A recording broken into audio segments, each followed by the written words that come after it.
All right, another Sunday recap edition of Always College Football. Let's go through it, man. Got to start with the game of the day. And I think when you look at both Oregon and Washington, and look, I thought coming into the game it was going to be a great matchup. And I think we all kind of came out of that one. I know someone had to lose. Someone had to come up short, and that ultimately was Oregon. But I don't think anyone felt like Oregon wasn't capable of winning, nor does anyone think that Oregon isn't legit. I actually think it's one of those weird games where both teams actually probably grew their respect level amongst the people that watched the game because of just how well Oregon performed in the matchup. Obviously, there's going to be a lot of talk about the fourth down decision making from Dan Lanning because you're going to think about the fact that they lost, and that's ultimately what you can point your finger to. Totally get it. Totally think it's okay to have maybe some questions or some doubts with how things went. But I would also say we would be having the same conversation about the other side of the coin and Kalen DeBoer on his fourth down goal line stand sequence play calling had they not won the game ultimately. Or maybe just overall their offensive identity in the second half of the football game because they had no rhythm offensively whatsoever. They're taking unnecessary shots. I didn't think Penix got into rhythm at all until the last drive. So, look, someone has to lose, and I feel like we as a society feel better when we can point blame at one direction. I think the decision by Dan Lanning to go for it was the correct one. You're going to say, well, how can you possibly say that? It didn't work. Understandable. But this was almost like an arena football game back in the day. It was, well, if we're going to go for it, we can win it right now with their Heisman Trophy caliber quarterback on the sideline. We can win it and take it into our own hands and go for it here on fourth down. Or we can give it back to them here at midfield and at the same time, their Heisman Trophy caliber quarterback's probably going to go score. Maybe he scores really, really quickly, so we actually get the ball back. There was times in the Arena Football League when they used to actually onside kick it because they wanted to get extra possessions because it was an inevitability that they were going to score. And maybe that's how Dan Lanning felt. The only reason why I would say that people can probably push back on it just a little bit, Oregon at that point, defensively, had held Washington to multiple 3-and-outs in a row, or several stymied offensive possessions.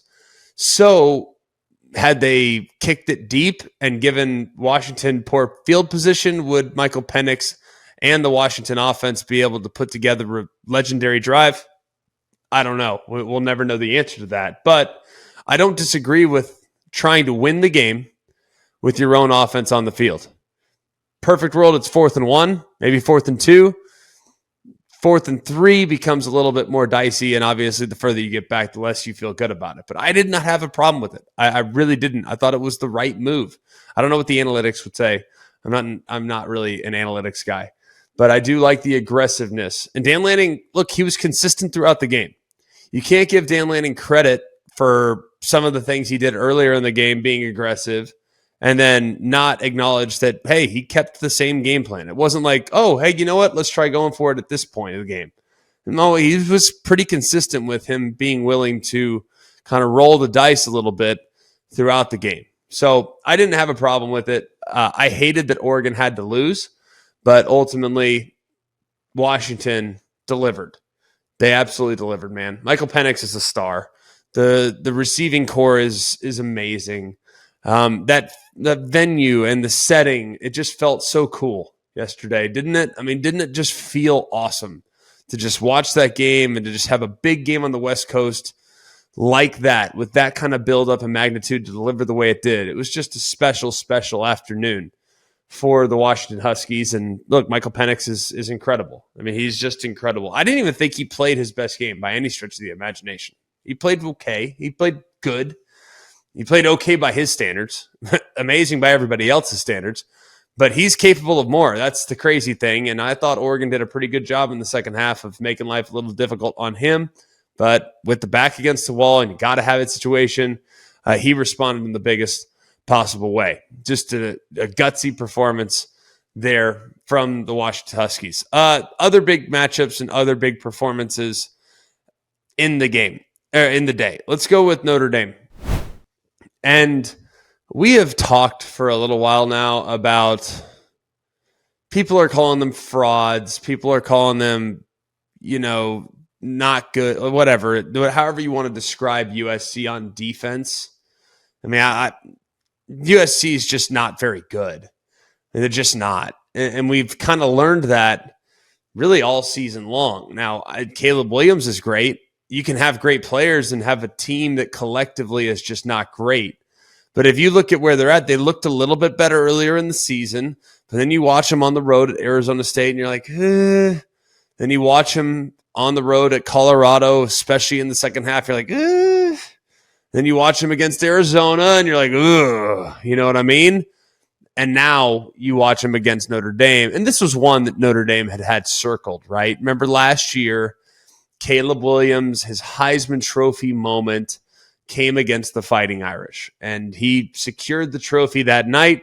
So this one was personal for Notre Dame. This one was the one that they had circled. And I think their performances leading up to this one, they were a little bit impacted by the importance and the weight of this game. So I can't say it was totally surprising to see Notre Dame come out and win the way they were able to win, but they were totally in control of all three phases last night.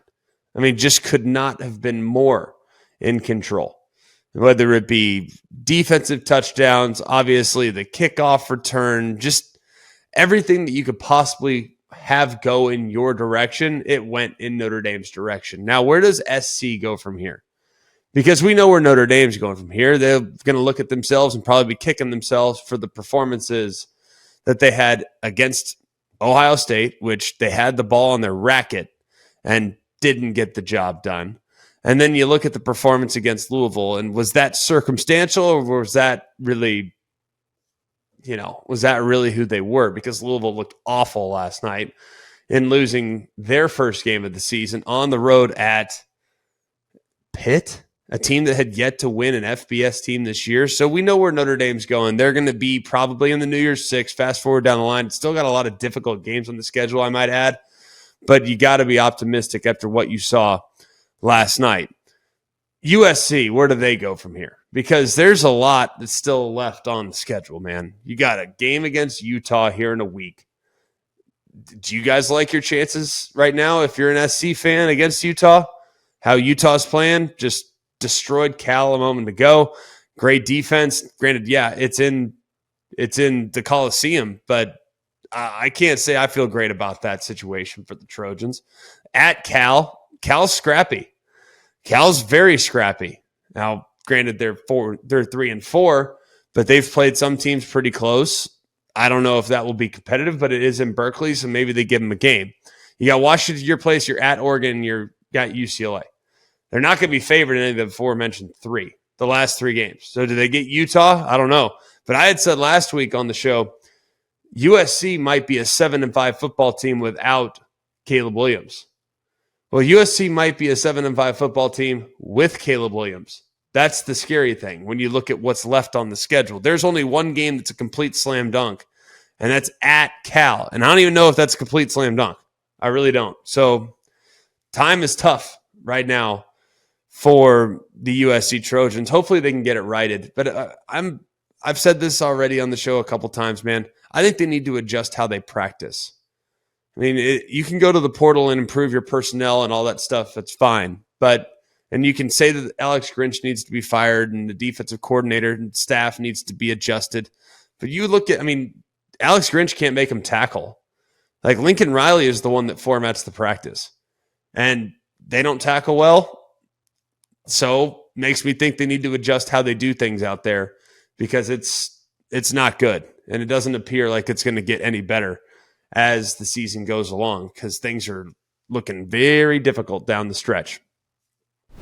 The Big Ten powers, if you will, holding serve, right?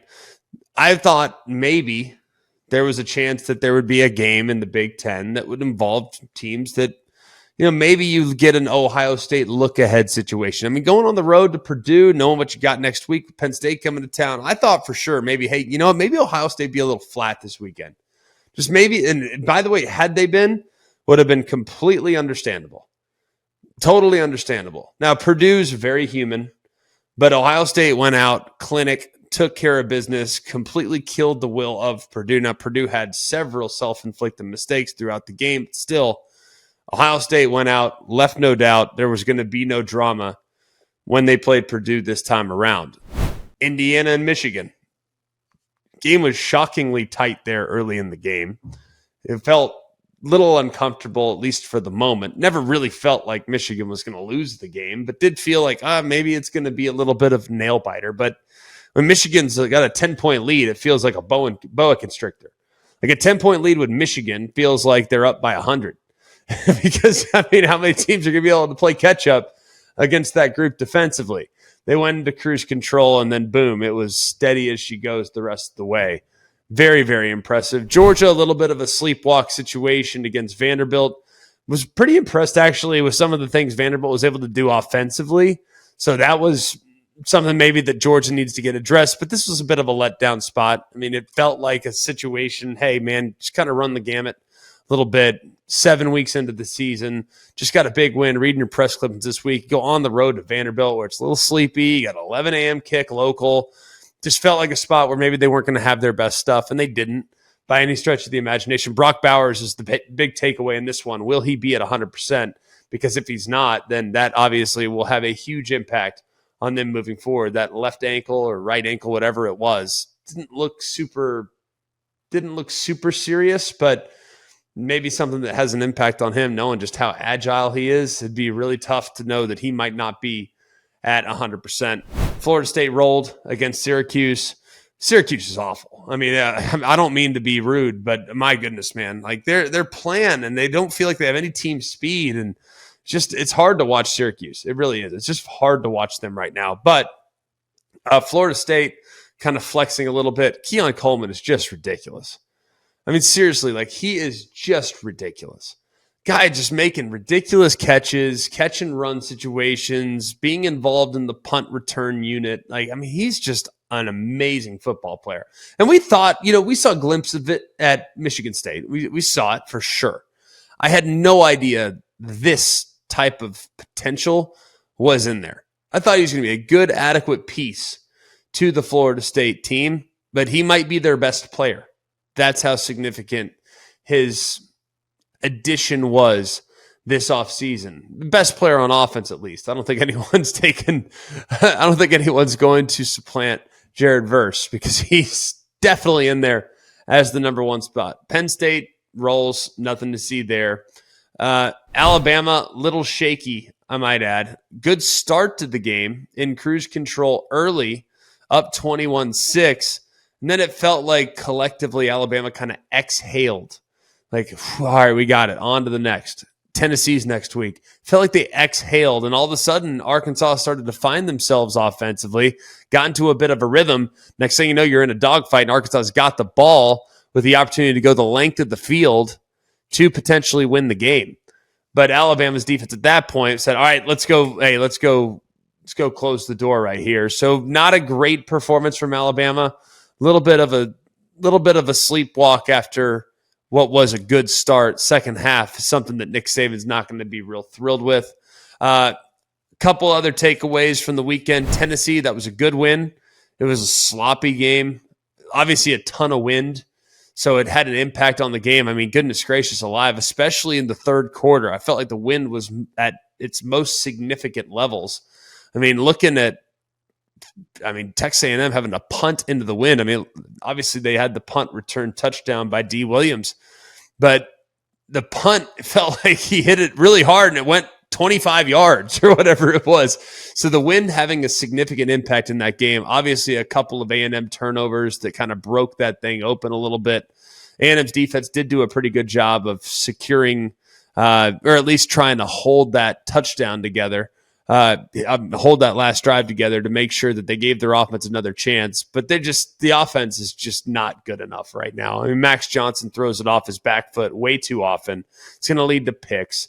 He makes careless decisions, doesn't have a good feel for the rush. And I thought Tennessee did a pretty good job, but their offense has some flaws too. There's a lot to be concerned about. I think if you look at Tennessee's offense, it was a good win, take it and run. But I'll be real curious to see, hey, is there another gear that this offense can potentially hit? Because it just hasn't really gone that well this year at any point. Oklahoma State, big win. Tell you what, man, Bedlam is getting better and better as Oklahoma State gets a little bit better. That thing might be legit here in a couple weeks. Missouri goes on the road to Kentucky. That was a huge win, obviously. What a great, great performance there in the fourth quarter for the Missouri Tigers, ultimately outscoring Kentucky 18-0 there in the final period to win the game 38-21. LSU steamrolls Auburn. This game was one of the least surprising outcomes of the weekend to me. Auburn's just not built right now to expose a secondary. They don't have the personnel at wide receiver, and their quarterback isn't really willing to cut the ball loose. So maybe I think a lot of people's takeaways from this is that LSU's offense is legit and Auburn's not good. Maybe LSU's defense is getting a little bit better. I think that's a huge maybe. That's a huge maybe. But maybe they are. They've kind of altered their front. They've adjusted how they line up. So maybe that will help them out quite a bit down the road. Arizona, one of the shockers of the weekend. I think all of us thought Arizona had a chance to win the game. But to go to the Palouse and to pour it on the Cougars like that, can't say I saw that one coming. Cannot say that one was expected. Arizona was a touchdown dog in the game, but to see them absolutely pound Washington State in Pullman was something I did not expect under any circumstances. Duke, even without Riley Leonard, gets the job done 24-3. What a great performance by their defense against the NC State offense that had found something a little bit the last couple of weeks, but clearly didn't find enough to be able to take care of business against a very sound, very solid Duke outfit. Utah gets the win over Cal in a convincing victory. Every week we're going to ask the question, is Cam Rising back? Is Cam Rising back? I'm just going to operate under the assumption that he's not back. I'm done wondering, all right, is Cam Rising back this week? Is this the week? It's just a waste of time because we don't know. We never know. But it doesn't matter because Utah's 5-1, 2-1 in the Pac-12, and are starting to win games more convincingly of late without him. So hopefully he can get back at some point because he will obviously elevate them from great to potentially elite. But they're already great. They're rolling along even in spite of working with their, quote, number 2 quarterback at the moment. Oregon State continues to protect the home field against UCLA. Number 1 defense in the country. Number 1 defense in the country, UCLA, goes to Oregon State in Corvallis and gives up 36. I mean, DJ Uiagalelei, man, this is the guy that we thought Clemson was getting a couple years ago. He's starting to really look comfortable in this offense. Now, it's not always going to be the most efficient. He's going to have a couple misses. He's never going to be a guy that's just complete lights out. He's not Michael Penix. He's not Caleb Williams. He's not Trevor Lawrence. And he's certainly not, Lamar Jackson or whatever. But he's pretty solid and is, I think, playing very good football at the moment for the Oregon State passing attack. And to think they were able to kind of roll up a performance like this against one of the best defenses in America is nothing short of remarkable. They averaged over 11 yards or almost 11 yards per attempt through the air. They finished with 415 yards of offense, and then they rushed for 133. That's a double up based on what UCLA had given up for the most part all season long. So they are rocking and rolling up there. When they're in Corvallis, Oregon State is really good. Away from Corvallis, they become a little more human. We've learned that already. But at home, man, that is not a place you want to go play. That is not a team that you want to go play right now. And looking at their schedule, at Colorado, at Arizona, the next two. At Arizona is going to be a tough one. That's in 2 weeks. To get a bye week now. Well-deserved bye week for Oregon State. But at Colorado, Stanford comes to them. Washington comes to them. Then they finish on the road in the game against Oregon at their place on November 24th. So a lot still on the bone there for Oregon State, but in pretty good shape right now to potentially make a run to the Pac-12 championship game, especially given how they're playing at home. And a lot of tough games will be at home with the exception of Oregon at the end of the season. So that'll do it for us. There might be a game or two that I missed here or there, and we will get to it. Miami, North Carolina. I didn't even mention my own game. Sorry, I'm very sleep deprived. 5 a.m. flights are not good when you're staying in Chapel Hill and flying out of Raleigh. But I will say this. North Carolina is very real. Very real. I wasn't sure. I actually very much like Miami. I think Miami's really good. They're really athletic. They're really disruptive. And I've liked North Carolina. Had them week 1 against South Carolina, called that game. So I'm very familiar with their game. I'm familiar with your game. Very familiar with who they are and their personnel. And have studied them at length. I continue to be very, very impressed with how much they grow on a week-to-week basis. I think they're really solid on defense. They continue to apply decent pressure with their defensive line. Kamen Rucker is awesome. I think their secondary is getting a little bit better too. Granted, they gave up a bunch of yards last night to Tyler Van Dyke, but one of them was on kind of a late, heroic, long 60-yard touchdown or whatever. So the performance defensively wasn't as bad when you were there as it might feel looking at the box score, because the offense was in total cruise control. And the other thing I'll say about this, Tez Walker makes them very different. When you have Tez Walker and you have a game-changing X-receiver that you can just put out there, and you got to double that guy because the safety, you got to kind of put him over the top, because if he gets one-on-one, he will bury you. That makes them very different, and I think it's going to make them extremely difficult to defend. Amarian Hampton goes for nearly 200 on the ground. The run game was really solid as well, had a couple big runs. So this North Carolina team, I don't know if I'm going to go as far as to say they're the best team in the ACC. I still think Florida State has a slight edge there. But, man, that gap, it's getting more and more narrow as the weeks go along. This North Carolina team is for real. They are really good. And watch, we might fast forward here 5-6 weeks from now. They might find themselves in the college football playoff conversation, because if you look at what they have remaining on their schedule, it is extremely gettable. At Georgia Tech here, obviously 2 weeks. That's a road trip. They have 2 games on the road late in the year, at Clemson, at NC State. But NC State's just not very good this year. So that game, even though it's a rivalry, that place will be going absolutely bonkers when North Carolina walks into town. Even though it's a rivalry, at NC State, I think they get that one. At Clemson will be a brutal game, but you get Virginia at your place, that should be a win. At Georgia Tech, that should be a win. You obviously get Campbell, that's a win. And I think Duke in Chapel Hill, I think that's a game that they will probably win. They just have a little more firepower than Duke. And I think they're sound enough on the defensive side to be able to keep Duke a little bit in check. So I tell you what, man, we're going to fast forward to week 9, week 10, week 11, and we're going to be looking at North Carolina going on the road to Clemson, potentially in a situation where they're 10-0.